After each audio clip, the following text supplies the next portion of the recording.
Hello and welcome to our presentation on multi-objective decision-making for trustworthy AI. My name is Patrick Mannion and I'll be presenting on behalf of the team of co-authors, which includes Frederick Heinz, Thoman George Carmpanel, and Peter Vamplu. This video describes a position paper that was presented at the first workshop on multi-objective decision-making, which was held online during July 2021. I'll now give a brief overview of the contents of this presentation. I'll begin by discussing the motivation for this position paper, which centers around the need to ensure trustworthiness in automated decision-making systems. I will then discuss four key questions that my co-authors and I have posed in our paper, namely, number one, why is it necessary to treat trustworthiness as a multi-objective problem? Number two, how should rewards for a trustworthy agent be specified? Number three, how should a trustworthy agent reason over multiple objectives? And number four, where should preferences for a trustworthy agent come from? As autonomous systems become more prevalent in everyday life, it is natural that the behavior of these systems is becoming more closely scrutinized by members of the public, as well as by policymakers and by legislators. This has led to the development of numerous sets of guidelines that set out acceptable behavior for autonomous systems. Such guidelines have been produced by organizations such as the European Commission, the IEEE, and the OECD. We will focus in this presentation on the ethics guidelines for trustworthy AI that were published by the high-level expert group on artificial intelligence, which was set up by the European Commission. The purpose of these guidelines is to promote a human-centric approach to AI systems. The term trustworthy is used by the high-level expert group to encompass a range of different desirable properties for AI systems.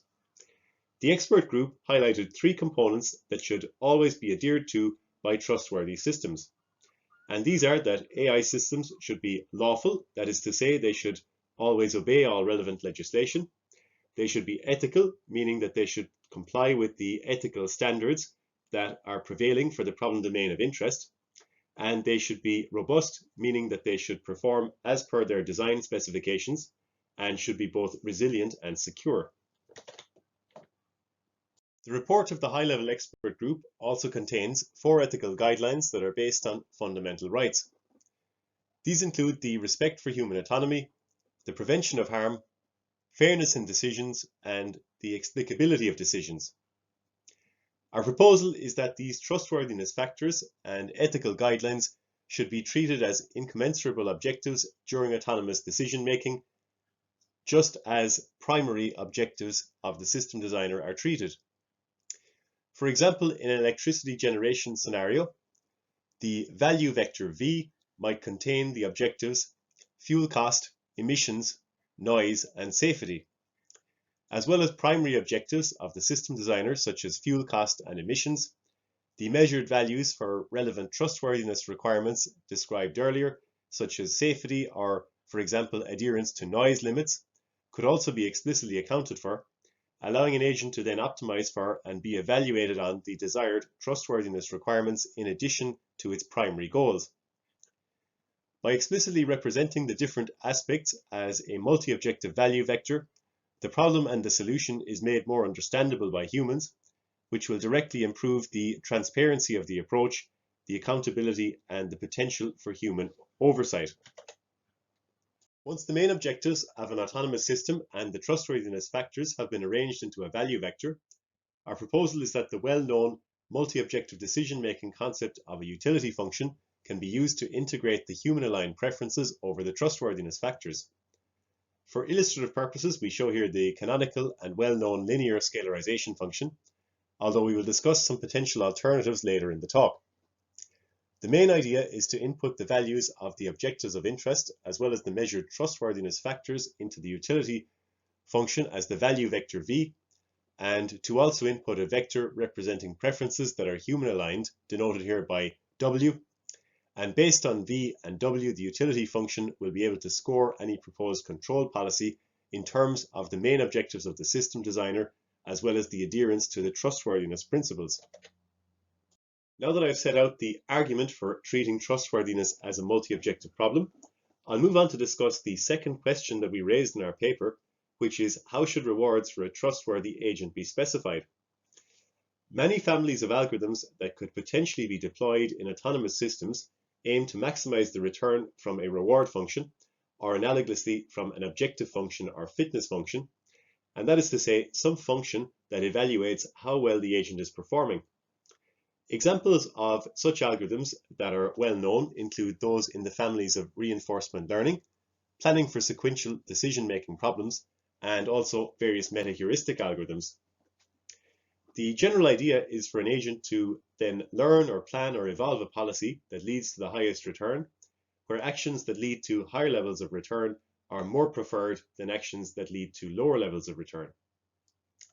These principles, however, assume that the system designer has at least some foreknowledge of desirable and undesirable actions a priori, and that might not be feasible in many practical scenarios.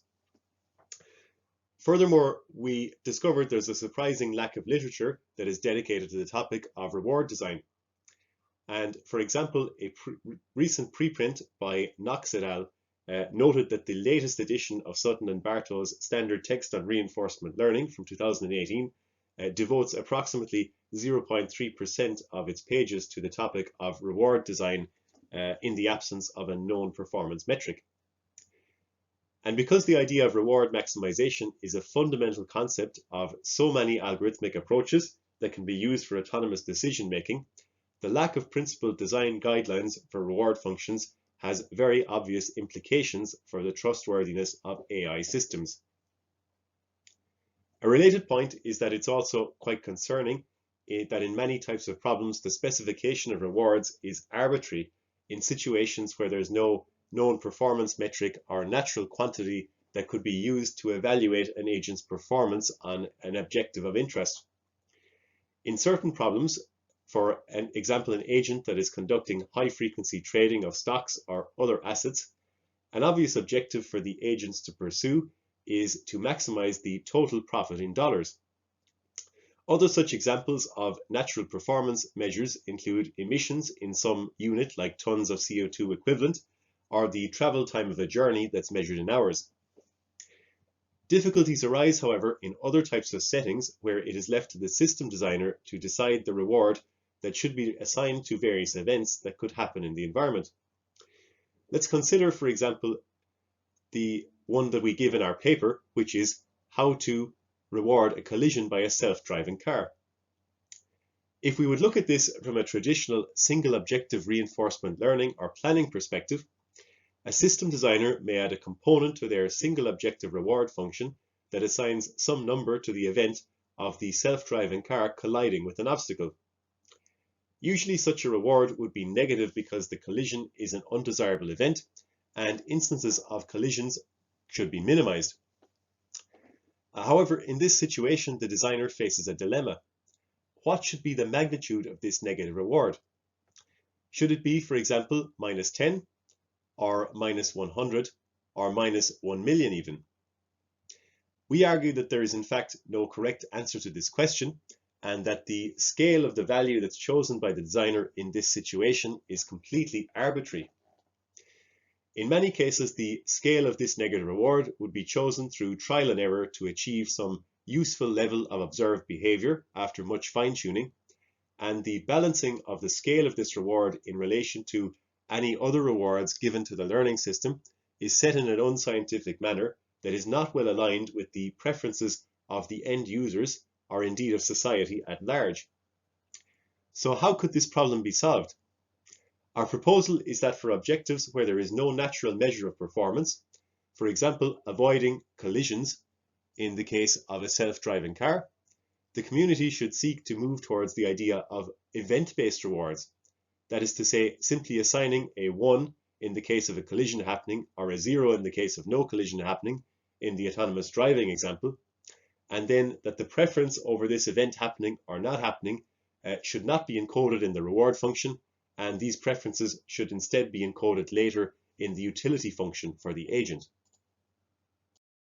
On this slide, we will further illustrate the idea of event-based binary rewards. The main idea is to identify distinct events that occur during decision-making and to track the occurrence or lack of occurrence of such events in a multi-objective reward vector, where the components relating to desirable or undesirable events are simply represented by a 1 if the event did happen, or a 0 if the event did not happen. The identification of events of interest could be based on reaching or not reaching certain states. Just as with designing the state space, action space, and reward function in traditional single-objective reinforcement learning or planning, identifying events of interest in the environment that should be tracked as binary encoded rewards would require a significant amount of domain knowledge. This opens the door to the development of methods to automatically identify events of interest. For example, when using feature-based representations, previous work has shown that some variants of k-means clustering could reliably and automatically identify distinct regions of the state space. The key idea here is to track the mean and variance of the observed feature variables and to identify deviations from the historically observed feature patterns, which could then indicate the occurrence of distinct novel events. The common theme underlying these approaches is the identification of outlying states on the basis of specific state properties. As these properties need not be tied to the objective or reward function and primarily depend on the state representation, it allows the problem of event identification to be decoupled from that of learning desirable behaviors, making it agnostic to the specific learning algorithms used. I will now move on to the third question that we raised in our paper, which is how should a trustworthy agent reason over multiple objectives? In this part of the talk, I will highlight a few key ideas that we think are important to ensure trustworthiness when applying multi-objective decision-making approaches. The first and most important idea is to use a utility function to express the preferences over the different terms in the multi-objective reward vector that is returned by the environment. Under no circumstances should preferences over events in the environment be encoded directly in the reward function. Instead, the utility function should handle this. Linear scalarization is a well-known form of utility function. However, we believe that such forms are unlikely to be very useful when expressing human-aligned preferences. As a simple example, in situations where a minimum value must be achieved on each objective, this leads to a laterally nonlinear form of utility function which cannot be expressed using linear scalarization. The exact form of nonlinear scalarization functions that would be suitable for trustworthy reasoning over vector rewards is an open question. However, we anticipate that ideas such as thresholds that incorporate safety constraints, or for example the use of metrics such as the generalized Gini welfare index to measure fairness, may be important in such settings.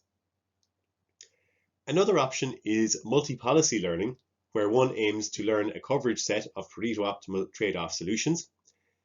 This is also likely to be very useful in the case that the end user or system designer cannot specify an exact utility function a priori, in which case a selection of policies and their evaluation based on various trustworthiness factors could be presented to end users to allow for the selection of a preferred policy at deployment time.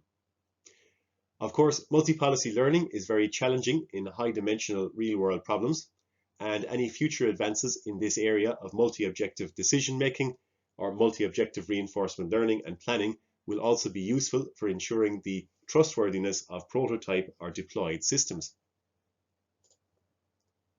In the case of nonlinear utility functions, when applying multi-objective decision-making approaches, there are two main choices when computing the utility of a policy. One of these being the expected scalarized returns approach, and the second being the scalarized expected returns approach. The key difference between these two approaches is the positioning of the expectation term and the utility function. The expectation term accounts for the long-run behavior when the policy is executed multiple times. The distinction between these two optimization criteria only appears in the case where the utility function is nonlinear. We believe that the appropriate choice of optimization criterion is a key open question for ensuring trustworthiness when applying multi-objective decision-making approaches in the real world. The reason being that recent work has demonstrated that the choice of optimization criterion can drastically alter the choice of policy in both single-agent and multi-agent settings under both reinforcement learning and planning approaches. Much work remains to be done on this point. However, we believe that the ESR criterion may be more appropriate where safety is paramount, whereas the SER criterion may be more appropriate in situations where fairness over multiple different policy executions is important. Another important point in reasoning over vectorial rewards is that the vast majority of commonly used decision-making algorithms, including those in the families of reinforcement learning and planning, rely on the assumption that an expected value for an action or policy is sufficient in order to make a good decision. In this slide, I'll outline very briefly a problem that can occur with the expected value approach to decision making. In the example on the left, we have the option to take an action A1, and this action always gives a reward of 1 with 100% certainty. On the right, we have another action labeled A2. This action will give a reward of +2 with a 50% chance, and it will give a reward of 0 with the remaining 50% chance. Commonly used reinforcement learning and planning algorithms do not account for the variety of different outcomes that could happen from a decision, and they instead simply compute an expected value, which can be thought of as the average return for selecting that action. We can see in the middle of the slide that the expected value of action 1 and the expected value of action 2 are both equal to 1. However, it is obvious that if safety, fairness, and consistency of outcomes are important to us when designing agents, that a trustworthy agent should always choose action A1, given that it has the same expected value as A2, but is much more consistent in the outcomes which could potentially be achieved. Expected values work well when a policy is going to be executed very many times, but if there is only a single execution of a policy that is relevant to a user, for example in a medical treatment setting when we have only one opportunity to treat a patient, we should prefer actions that have less risk or less uncertainty in the outcomes. Therefore, in these situations, we advocate for the move towards a distributional decision-making approach, where agents instead reason over the probability distributions over rewards, rather than reasoning simply over expected values. The choice of a distributional approach instead of an expected value approach has possible benefits for trustworthiness factors such as safety, reliability, and the explicability of trustworthy agents. The last question that we set out in our paper addressed the problem of where preferences for trustworthy agents should come from. Essentially, the problem is how to encode utility functions that are aligned with the best interests of society and that encompass all of the trustworthiness factors that we outlined earlier. Briefly, I'll mention some examples of work that could inform future research in this area. These include, for example, extracting human preferences using techniques from the field of imitation learning, where a human demonstrator teaches an agent how to behave, and the agent learns the human's preferences by observing the behavior of the human. Some other examples are large-scale voting or data collection systems that relate to ethical decision-making, such as the well-known MIT Moral Machine Study, an example of which is shown on the right. The Moral Machine Study presents a series of ethical dilemmas for autonomous vehicles to a survey participant, and the participant must then choose between various unpalatable outcomes, such as in the example shown here, choosing to either collide with a group of pedestrians or to avoid the group of pedestrians but risk a collision with some roadside obstacle. Such studies could be useful to extract societal preferences that could inform the design of utility functions for trustworthy agents. A final example is the idea of extracting human preferences in a more natural format, for example from stories either in written form or even in visual forms such as comic strips as shown on the slide. Such approaches, although difficult to implement, could be beneficial from a scalability perspective, as human society already has developed a very large body of literature that contains the preferences of societies that are distributed both temporally as well as geographically, and could give a picture of changing preferences through various regions of the world and through time. Finally, approaches to encoding utility functions may need to be flexible and able to adapt to preferences that change and evolve over time. For example, preferences for social behavior that have to change rapidly in times of global emergencies such as a pandemic. I'll now conclude the presentation of our position paper with a discussion of 6 potential future research directions that could help to develop multi-objective decision-making approaches to ensuring trustworthiness in AI systems. Firstly, there is a need to develop principled guidelines for the design of reward or objective functions. As I discussed earlier in this talk, in many research papers that deal with problems where there is no natural quantity to measure, such as the cost in dollars, designers often handcraft reward functions that have rewards that are specified in an arbitrary manner. For algorithms that seek to maximize a reward or objective or fitness function, it is very obvious that the careful design of such functions is crucial to ensure trustworthy behavior. Following on from the first point, we argued earlier for the idea of event-based rewards for situations where there is no natural quantity to be measured. Our belief is that specifying rewards for desirable or undesirable events where there is no natural quantity to be measured is not a productive approach to creating trustworthy systems, and that rather than fine-tuning the relative importance of different rewards or penalties within one scalar reward function, system designers should instead encode events in binary format within a vectorial multi-objective reward function, and then later set the preferences for the occurrence or non-occurrence of different events in the environment via a well-designed utility function. The third point that we would like to highlight for future work is the careful consideration of the choice of optimization criterion, that is either expected scalarized returns or scalarized expected returns, when developing multi-objective decision-making approaches to trustworthy AI. Recent work has demonstrated that the choice of optimization criterion in both single and multi-agent decision-making problems under nonlinear utility functions can lead to very different policies. Our intuition is that the ESR criterion may be most appropriate in situations where aspects of trustworthiness such as safety are important, whereas we expect that the SER criterion may be more appropriate in other scenarios where one wishes to instead optimize for an objective such as fairness. However, very little empirical work has been done on this point and the implications for the trustworthiness of AI systems, so much more research is needed to confirm which optimization criterion is appropriate in different settings.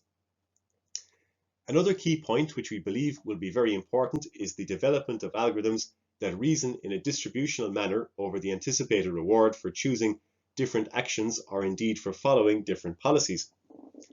Again, we believe that when safety is critical, algorithms that maintain a distribution over the rewards for different actions or policies will be preferable to algorithms that reason using a simple expected value.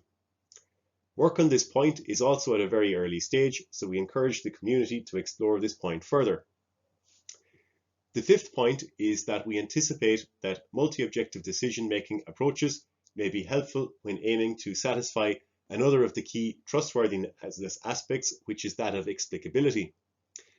A MODeM agent using the ideas that we have outlined would have a much greater degree of explicability.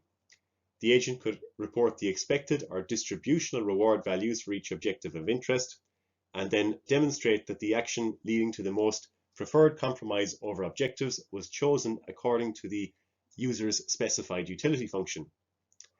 Adopting such an approach gives a clear link between the decisions made by an agent during deployment and the preferences specified by the system designer over the range of possible agent behaviors. Finally, another very important point is the specification of utility functions that encourage trustworthy behaviors in AI systems. We believe that AI researchers can adopt principles and methods from other fields, for example, the field of multi-attribute utility theory, to improve the alignment of autonomous agents with the principles outlined in the ethics guidelines for trustworthy AI. Thank you very much for your attention, and please feel free to reach out to us on Discord during the workshop or via email after the workshop if you have any questions about this work.